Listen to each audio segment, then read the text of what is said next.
Baxın, mən sizə bir şey deyim. Ehtiyatlılığı qəbul edirsin. Maarif Rəhimzadənin başxanası bu günə qədər çıxarılmayıb. Qətiyyən eləmirəm. Amma təqsirsizlik prezumsiyası da vardır. Elmlər Akademiyasında çıxartdığı hoqqalardan sonra mən qəsdən bu ifadəni işlədirəm. Çıxartdığı hoqqalar, oyunbazlıqdan sonra, bəli, ondan sonra zaten o ağsaqqallıq simasının o statusu itirdiyinə qovulmalı idi. 2021-ci ilin 5 martında yapın qurultayı olub və orada Veteranlar Şurasının deməli sədrisi yadınızdadır. Hətta həyətdə mətbuata da belə müsahibələr verdi. Bəli, mənə də tez danışdım. Mən nəyə deyirəm? Baxın, bu adamın dünya praktikasında belə bir şey var. Şəxsiyyəti siyasi kimliyi və yaxud da biz ticarətçi kimliyi ləkələnən adamı heç kim götürmür. Baxın, hətta o məhkəmədə belə sübut eləyir ki, mən günahsızam filanam. Bu adamın ləkəsi, o şübhəsi, o quruma, o təşkilata artıq... Mən istisna eləməm. Yəqin ki, yaxın zamanlarda bu sualda həllini tapacaq. Gecikir. Saat neçədir qardaş? 12. Mən partiyanın 10-da iclasını yığıb qovmuşdum belə adam. Yox, məsələ ondadır ki... Ya mən demirəm, indi minlərlə üzünüz var. Çox maraqlıdır, artıq dəyərli izləyicilər, Ramiz Mehdievin telefonu açıqdır. Səhərə qədər, saat 10-a qədər biz onunla əlaqə yaradırdıq. Onda telefonu bağlı idi və biz fikirləşdik ki, yəqin bütün telefon əlaqələri onun artıq sıfırlanıb. İndi biz Ramiz Mehdievdə telefon əlaqəsi yaradırıq. Onun nömrəsi dəyərli izləyicilərimiz bilir. Mən dəfələrlə onunla əlaqə yaratmışam.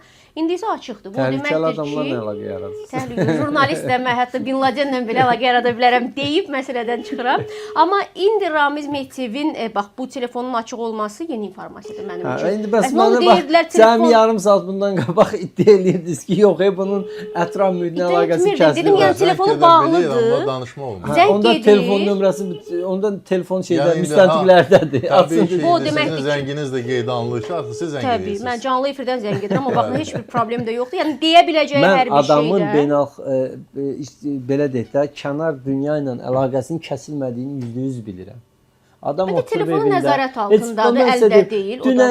Dünən səhər saatlarında bunun haqqında həbs imkan tədbiri çıxarılmamışdı. Bax, dünən bu vaxt nə edirdisə Mehdiyev, indi də onu eləyir. Çox əminsiniz bu məsələdə. Bəli, çox əminəm, çox oturur indi qaymaqlı. Bizim müxalifət olur. Şirinçayla qaymaqlı yeyir. Yaşı imkan vermir ona qaymaqlı. Vallahi Çayza indi bizə baxıb gülür. Altındadır. Sevinç xanım ev dustaqlığı olanın. Niyə ev dustaqlığı? Niyə ev dustaqlığı? 90-a yaxın yaşı vardı. Olsun 90-a yaxın yaşı olan adam dövlətin təhlükəsizliğinə təhdid yaradırsa. Baxsınlar da bizim bu pensioner xidmət əziyyət verməsinlər. Amma bunun fəsadı daha çox olmazmı? Bütün nəzarət onun tam nəzarət altındadır və onun istintaq prosesinə mane ola biləcək hərəkətlər tam metrallaşdırılır. Bunu biləsiniz. Elman bəy, bunun məsəl üçün Əhmədzadə ilə fərqi nədir məsəl üçün?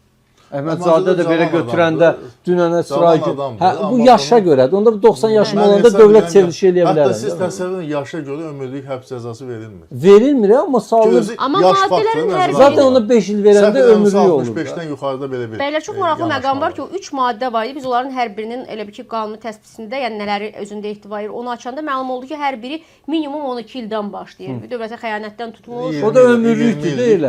20 illik. Elə təxminən yaşını nəzərə alsaq elə ömürlük həbs kimi bir şeydir. Yəni bunlara nə var? Pandemiyada əjdaha kimi çıxdı, toy da elədi. Cavanlar yıxıldı, öldü, müğənnilər yıxıldı, öldü.